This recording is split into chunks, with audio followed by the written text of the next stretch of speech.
What's going on, people? Alex Thorn here, and welcome to my official ranking of the Night of the Demons series.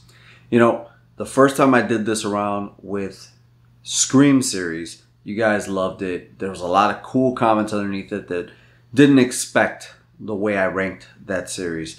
And some of you may not expect the way I ranked this series as well. I want to get into this ranking right now by stating my least favorite entry into this series, and that's going to be Night of the Demons 2.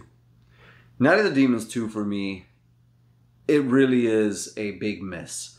Although there is definitely better kills and better demons than what I'm about to say next in this series, they just ran with the funny factor and the horror comedy way too much. Like, there were things that you laughed at in the first Night of the Demons, and maybe that's what they saw, but they weren't intentionally done to be campy horror funny. It was just you laughed at it because it was campy. This goes out of its way with the nun, with there's a demon that plays basketball with his own head. There's several kills in this that are meant to be funny. It's just, to me, that brings the quality of the movie down. Can I still put it in the background while I'm doing something or while people are drinking? Yeah. But is it something I want people to sit down and watch with me? It is not. Night of the Demons 2 just runs too fast and too heavy with comedy. But the one thing it does really well is, definitely over the next one I'm about to say, is the thing it does better is the special effects are way, way better. They are practical. I don't know if it's the lighting or what it is, but because this movie came along so much later than Part 1. Part 1 was in 1988, and this one came along in like 1994 or 5 or something like that. And that's just way too long for a sequel. The way movies were made, the way makeup was done, all of that changed by the time this movie came along. And Angela changed quite a bit too, to the point where she doesn't look her best in this one. She's a little off. Despite having some great nudity and the best looking chicks throughout this entire series, for sure, too much comedy for me. Coming after that one, the 2009 remake of Night of the Demons. I think I've seen this movie just as many times as I've seen Part 1, the original. What's crazy to me is I actually remember the first time I saw this entry in the series. This entry in the series, I rented it from Blockbuster. I remember the snacks that I got. I remember the Arizona tea that I got. I remember my girlfriend at the time bringing it to me. And it's just wild that even back then I didn't fully pay attention to the movie, and every time I've seen it since, I feel like I remember little things about the movie, but not the entire movie. And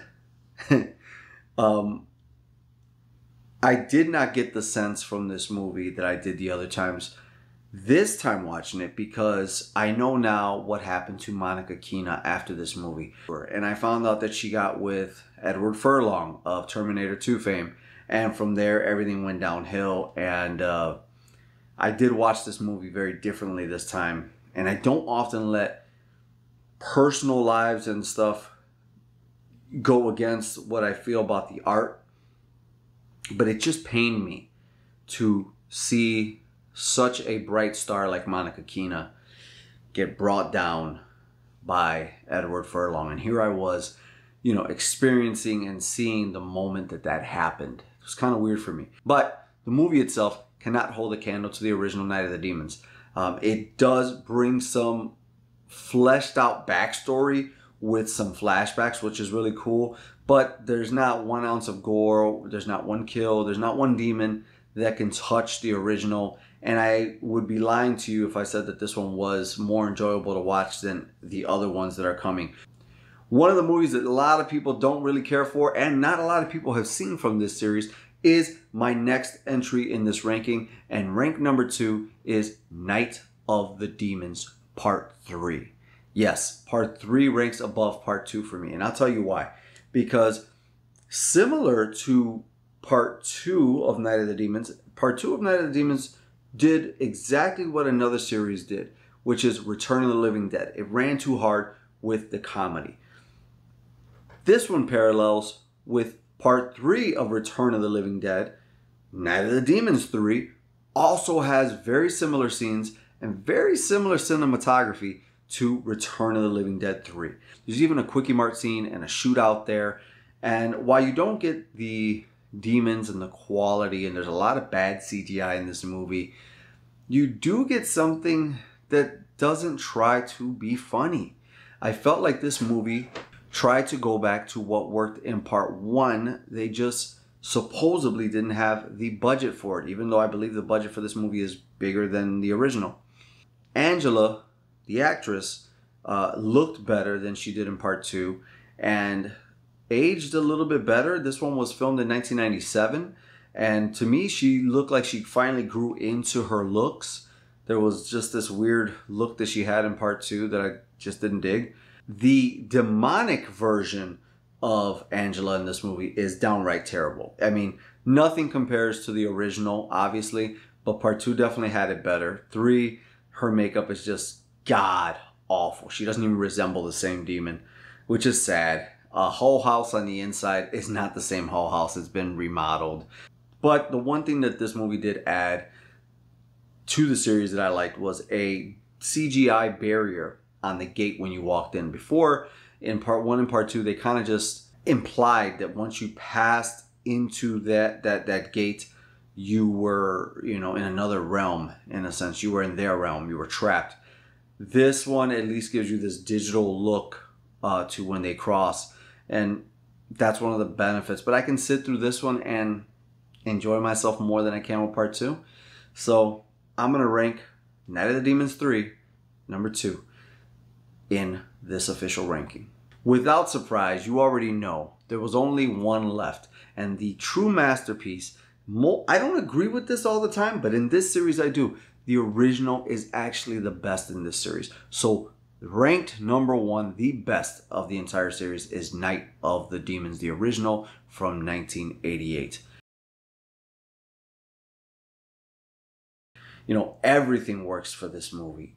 Everything. And knowing their limitations, they kept things in the dark. Knowing their limitations, they filmed this one area of wall where they said this wall couldn't have been more than 10 feet or something like that. Ridiculously small, yet we made this to look like this was a never-ending wall. They knew what they were doing. They knew how to work with their limitations in the 80s, as opposed to in the second one or the third one. You really could tell that they were limited. In this one, you can't tell. And this is the only one in the series that I watched in full HD and on VHS. And let me tell you, this movie looks great in full HD. You notice things you never noticed before, but man, is it really enjoyable on VHS. So out of all of these, if you can find a way, obviously you can watch it on digital streaming and you will enjoy it. But if you watch this movie the right way, I'm going to say the right way to watch it is on VHS. It just, you don't care for the things like makeup or limitations. You just experience the movie for what it is, which is a damn good low budget 80s demonic flick. There's kills in this movie that are amazing. There's sexual innuendo in this movie. There's a scene with a lipstick that goes in one way, comes out another, and it is freaky. She is scarier, in my opinion, than Angela in some of these scenes. You've got, everybody is kind of memorable where you can make a action figure out of them. That's how great these demons were, you know, designed in this movie. And this, honestly, is a travesty that this didn't get followed up sooner, like meaning like 1989 and 1990 and 92. Like, that's how the flow of these movies should have went, instead of from 1988 all the way to 1994, because there's a whole generation that you just lost there. I think Night of the Demons probably came out too late. 88 was probably too late for this movie. If this movie would have debuted in 84, my God, you know we would have had a sequel in 86, in 87, 88, 89, 90. You know, they just would have kept going. But since it came out in 88, it kind of hurt it. But not to fear, if you were to watch one movie in this entire series, it's got to be the original and watch it on VHS. Night of the Demons from 1988 is the best of this entire series. So guys, let me know. What is your ranking on Night of the Demons? I got a feeling a lot of you guys are going to be like 3, 4, 2, 1 or 4, 3, 2, 1. You guys are always going to put 1 as number 1 and 2 as number 2. But 3 and 4 are going to probably be interchangeable. So you guys, let me know, what is your ranking down below of Night of the Demons? And would you like to see this movie be remade? Because I'm going to be honest with you, I kind of would. I'd like to see what a full budget, not a straight to video, not a Tubi special. Tubi, don't get any ideas. But like fully in the theaters, I would love somebody to pick this movie up and remake it. I know they're remaking Return of the Living Dead, and I'm looking forward to that. So guys, let me know. I'm Alex Thorn. You know what I got to do? I got to rock out so I can go watch some movies.